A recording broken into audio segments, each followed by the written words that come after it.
Hi, I'm Cynthia Schiller. This is a continuation on the video I just did on the toxicity is all around us. So this video is going to be about toxic partners, and I'll get into that in a second. I'm going to finish up how I left the toxicity is all around us. I was talking about my narc neighbor and why we have to limit our contact or maybe go no contact. But since the end of that video, in like an hour and a half, I got 28 more messages.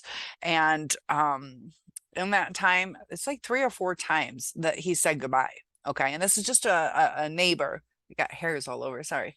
Um, so that's how the narcissist is. They'll easily discard without really realizing what they're saying. Like they're ready to throw away a relationship at the drop of a hat. Now, to me, it's just a neighbor, kind of like an acquaintance.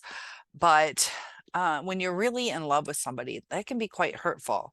But this is just the childlike mentality of a narcissist. Just like kids, the parent doesn't give the child something, they'll throw a little fit and say that they hate the parent. And that's kind of what is coming through when they say that. So I'm just gonna finish it up. He's been asking me to come over like all weekend long, and I'm just telling him I'm having a hard time because we all go through our hard times, and he's just not caring. So um, he where did it start? Okay, so this is where it left off in the last hour and a half, and he just gives a question mark. Just fucking come over, come over. This is why I get mad at you. You don't try at all. And so I sent a voice message. I don't remember, but I think it was something like, you keep telling me goodbye, like I'm done with it. So he goes, stop sending voice messages. I'm not listening. So if he really cared on what I had to say, he would listen to that voice message. And he's like, come over and hang out. Love how you answer, then just stop. And I'm like, dude, I'm doing shit because I'm starting to get irritated. And it's kind of that reactive abuse. Usually I'm just like, oh, I'm really busy, or I'm sorry, or I wish I could be there. But I'm like, I'm sick of the abuse. So he goes, dude, whatever, fucking goodbye. I'm like, do you realize how many times you have said goodbye? And I told him I'm sick of it because I'm sick of abuse and just kind of overwhelmed with it lately. So he goes, don't text you or doing shit. You don't try, you cry. So he knows I'm having a bad day and gets pissed that I'm doing my emotions. So he starts playing the vulnerable. Poor pity him. I'm a dick, but I ask you all the fucking time to talk, eat, whatever. You look, don't answer, then I have plans. I really don't go anywhere. I might go visit my mom or something, but it's only like once every 6 weeks or something. And either that or go to the grocery store. So he goes, you have no care to text me, say hi, or chill. And that's the thing, is like, I'm not trying to have a relationship with this person. I don't mind acquaintances, but I'm trying to get my life in order. And I see the toxicity in him. I don't want to go deep into it, but I don't mind hanging out every now and then. But he goes in waves, just like narcissists do. I'm not that emotionally attached. That's the thing. If you're emotionally attached, it's terrible. I also don't deserve, they do kind of set you off even when you're not emotionally attached. But he goes, because he deleted me before off of Facebook. And so he's like, you complain to my cousin if I delete you. You're probably going to tell him about this weekend that I'm a dick. You spend more time fighting than just walking over. So he likes the fight though. And he's like, you can text me when you stop crying. Life sucks. And he's like, I don't give a fuck what you're going through. And I wasn't crying. I'm just not feeling physically the best, because emotionally I'm okay, but the like the withdrawal, that the anxiety that we still feel, I'm waiting for my body to settle down. That's part of the stuff that the CPTSD does. Is it's something we have to go through. It's a struggle we have to go through until we feel better. So there's going to be good days and bad days. So I was going to make a roast. I live alone, so it was like, I don't mind sharing. So I asked if he wanted it, but he's got to go to bed early. So I'm like, stop saying I don't ever try. Just stop. I even came over because you'll see in the other video, but he's like, I didn't, just all this stuff. So I tried doing it 3 times today to be good friend, even though I was going through stuff. So he's arguing back and forth. And then he's like, why are you texting me when you can walk over? Fucking come over and stop bitching or stop talking. So, just the way that they talk to you, one thing is not very effective. But we're going to talk about my best friend and how her relationship could relate to your person and why it's not healthy. And why, just to understand, maybe from a different story, different perspective on how narcissist abuse really, what it really looks like. Let's see if this is him again. Um, okay, it's not. So she might lose her toe. So she's been trying to take care of herself. She's lost over 300 pounds. Like, she's really trying.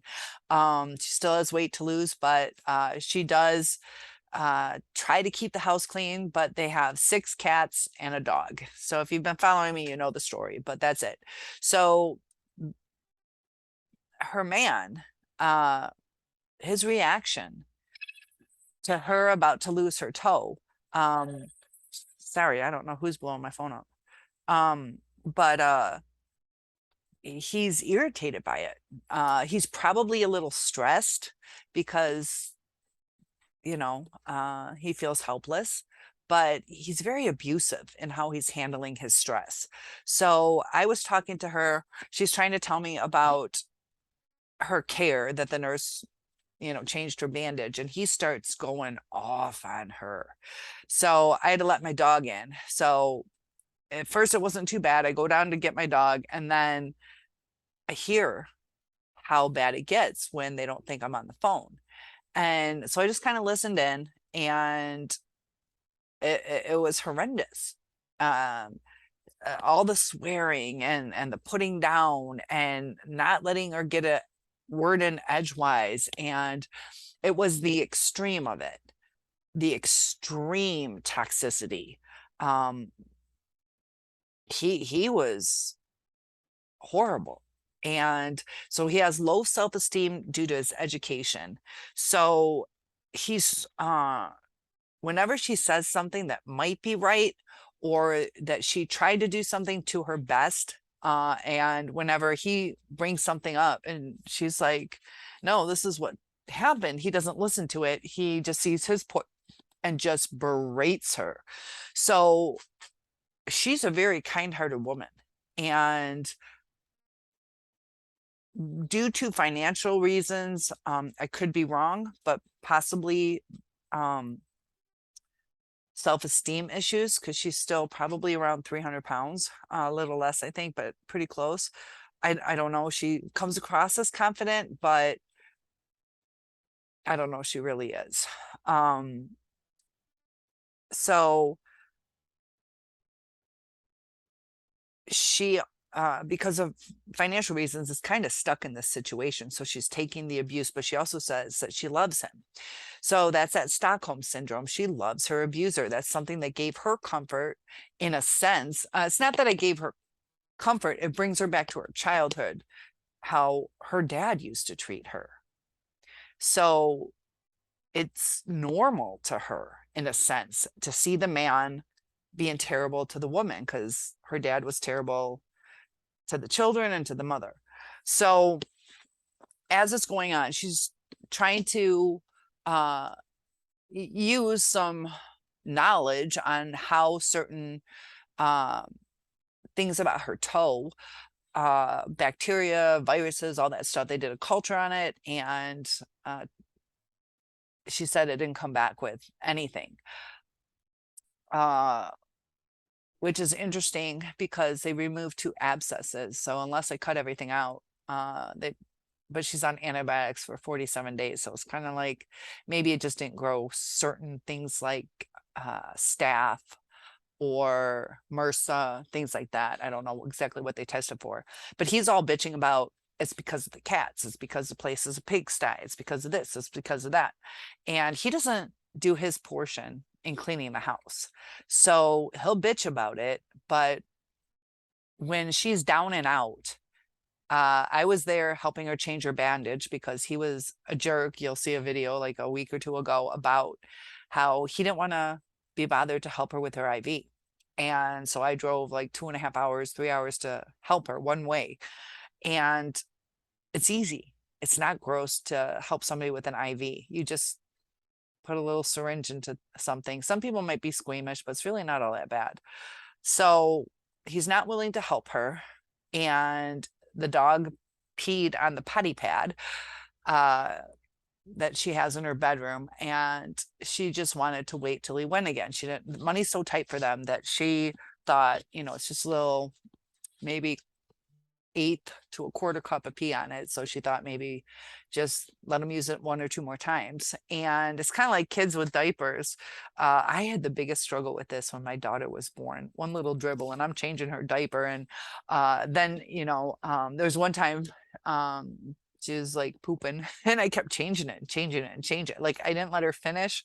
And my friend was like, you got to stop.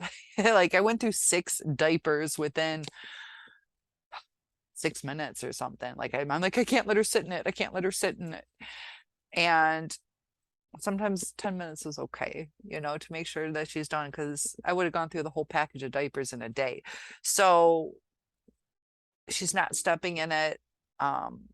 He could have picked it up. He could have said, this needs to go, a clean one, whatever. But the arguments over things, like they're missing the point of what they're arguing about. And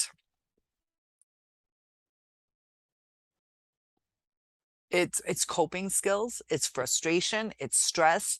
And sometimes with them it's like it can irritate them because it's an inconvenience. But sometimes too, when people love somebody, they take it out the wrong way. So even if it's a loving thing, it's a toxic reaction. If I love you, but I hit you every time because I'm so excited and I hit you, that's not good. So whether it's loving, however you want to define love in a narcissistic relationship, it's toxic, and they're not there for you. And you can hear the anger and the Dr. Jekyll, Mr. Hyde, how quickly things escalate. She's having a nice conversation with her girlfriend, female friend, and me, and he just something clicks that irritates him, and he goes into this full bitch fest instead of her saying, I shouldn't be on my feet. So he makes her feel so uncomfortable that while she's supposed to be on bed rest, she's like moving furniture and cleaning everything. They have a small place, so like to move things, you have to like really move like 2-3 things at a time. And we're talking the big furniture. All the stuff she did, she really did a lot of cleaning. When you need to heal, you do the minimum. Not your spring cleaning windowsills and this and that. And that they make you feel obligated to do things that could be at your detriment. Like she could lose her toe and she's all worried about moving couches to clean in between. And I don't know. And I bring that to her attention. Like, you need to tell them like, I'm not doing it.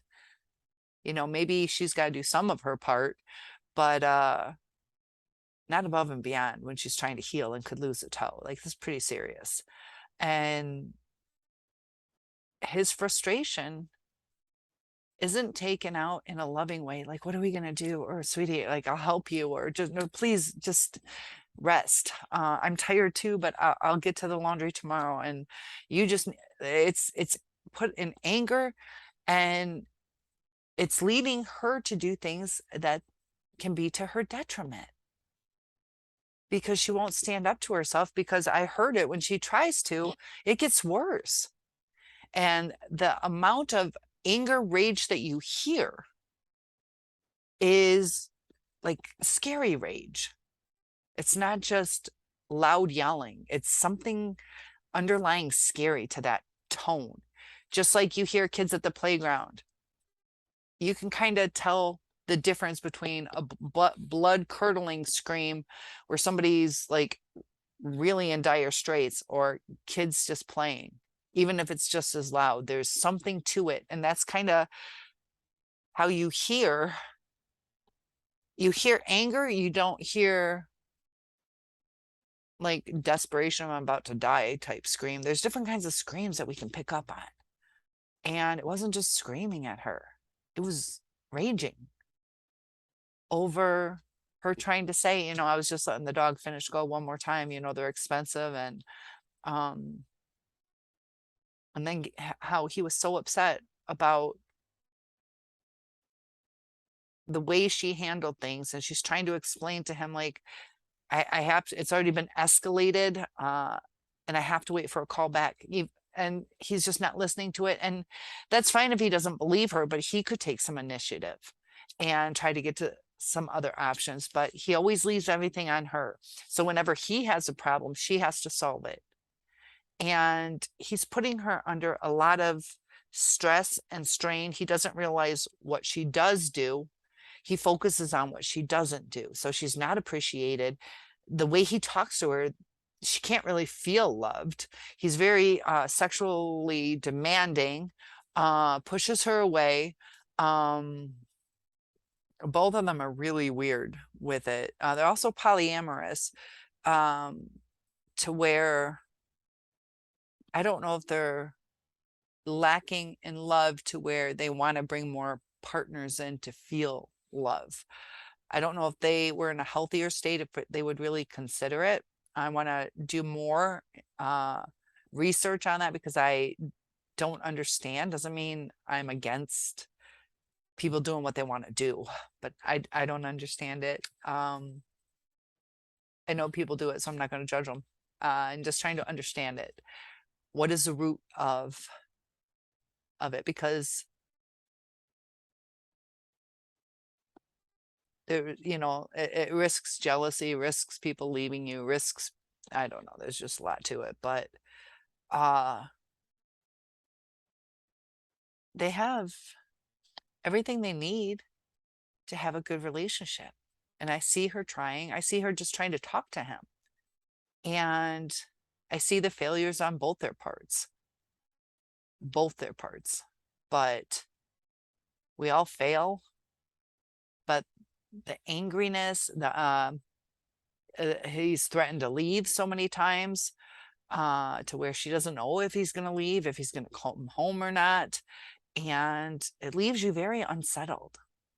So yeah, we all have our shortcomings. We all fail in some way, but usually narcissists are a little different, to where they're hateful and hurtful, not just where they mess up. And you shouldn't be with somebody who hates you, because that starts to destroy your self-esteem. And when your self-esteem is destroyed, some of us don't leave. Some of us focus on the relationship and the beginning, to where we feel that we can get back to that. And we could if both parties wanted it. So the narcissist, since they're in that childlike emotional state, it is like the kids at school that I keep relating to. You talk to them, they're like, okay, Miss Schuller, okay, Miss Schuller, and instantly it just disappears from their brain. And we can't treat our partner like a child, because they're going to resent it. If we're like, sweetie, it's 8 p.m. Please give me a kiss goodnight, to our husband or whatever, or sweetie, like, we're in an adult relationship, and they're going to get annoyed being talked to like that. But they feel they can talk to us however they want, just like the kids at school that have emotional issues from their poor situation at home. They act out, they scream, they shut down, they cry. I have one that starts talking in a different voice. Um, I had one who really wanted to hit me, but resisted. He had his hand on my chin for 30 seconds. You could feel the pressure, like he knew not to. So, some of our narcissists know not to cross the line, but I had another kid hit me because there's different control levels or different fears. So maybe the one that was ready to hit me and didn't, something popped in his head, like he didn't want a whooping from at home. The other one might know the he lives with his grandmother, that maybe she'll be more lenient, so he can hit me. He's going to get yelled at, but maybe not whooped. I don't know the whole situation, but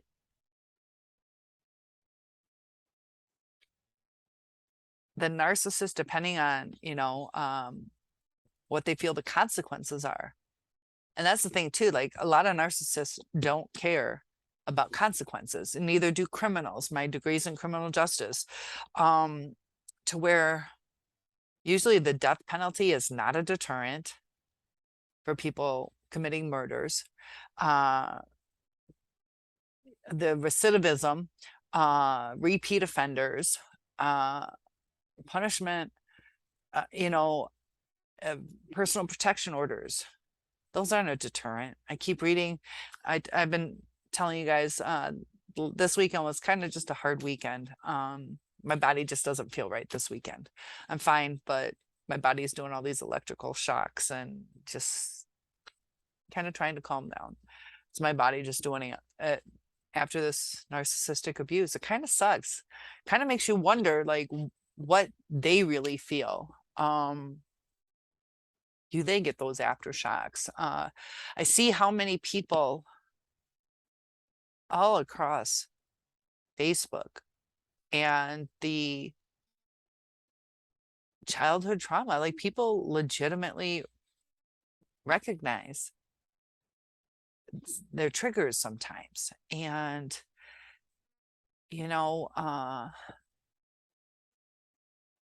sometimes we have to be careful too, because no parents are ever going to be perfect, because they try to watch out for you sometimes, and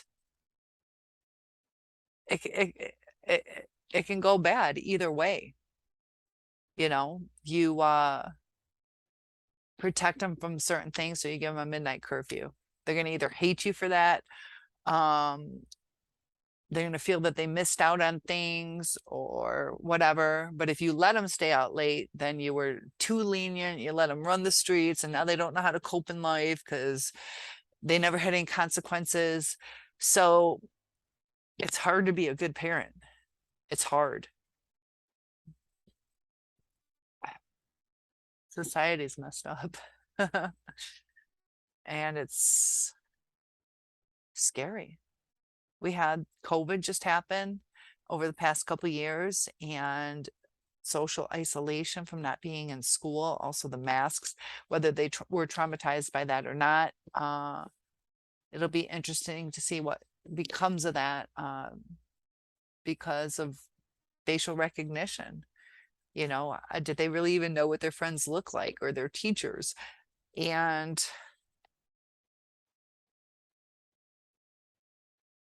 the amount of education that the kids lose over the summer, and also how much they've lost since they were taught virtually, is astounding. That unless, and hear my point, unless they continue with learning, they lose a lot. And that's okay too, because I've lost, I studied Spanish and French, other languages too, but how much did I retain?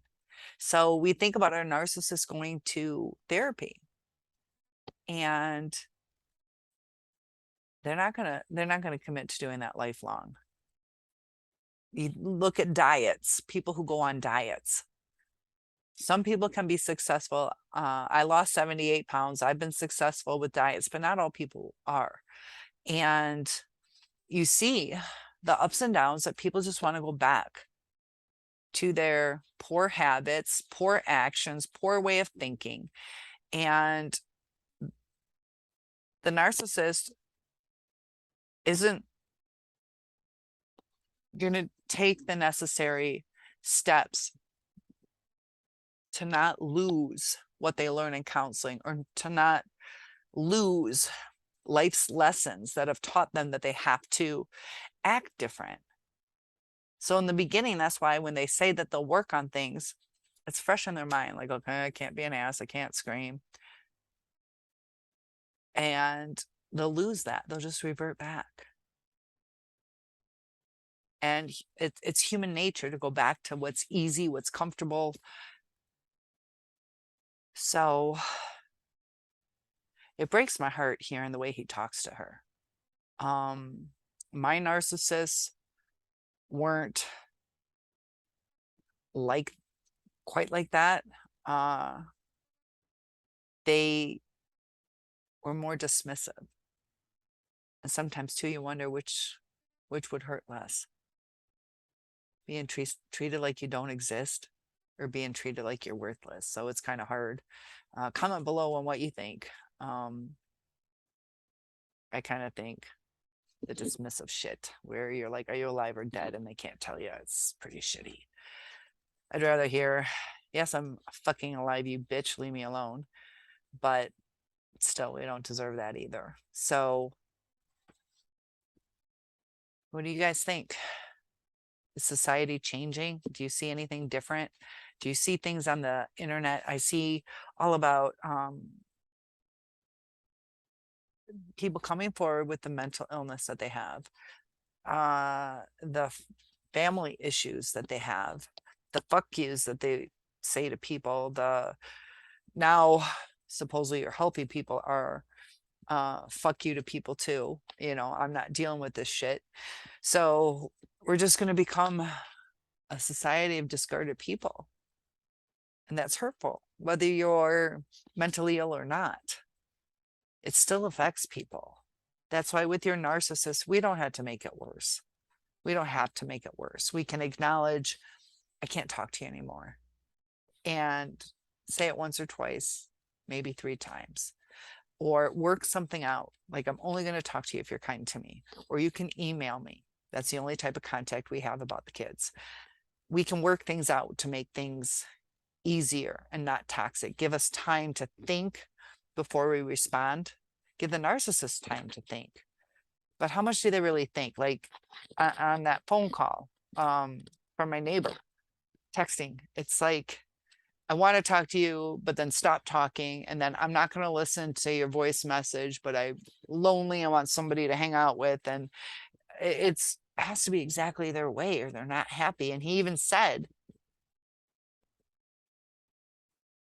I like fucking with you. I like fighting with you. And they can tell the truth. And he's being very truthful. They like to fight because their parents did. And that's what's comfortable to them. Even though they hate it. Even though they hate it. There's kids who, there's one, it was about ramen noodles. And the kid didn't want them cooked. She just wanted to eat them out of the package. Might have been a boy. Can't remember if it was a he or she. But just wanted to eat them out of the package. No flavoring, no nothing. And it was a foster kid, I believe. Or just got recently adopted. And the mom, we'll call her, the foster mom, adoptive mom, was like, no, you can have a regular meal. And the kid just wanted the comfort of the crap food that they had. They were used to it. So even though there's better things out there, they go back to crap. There are better relationships out there. Or a way to turn your current relationship healthy. It's not what they want. They want just what that little foster kid wanted. Crap. That's what they're used to. Crap made him feel comfortable. So I hope that kind of helps with the analogy, and please like and subscribe. And I don't know what is up with my hair today. It's in my face. Talk to you soon, and topic requests are always welcome, and I'll see you in the next video. Have a good night.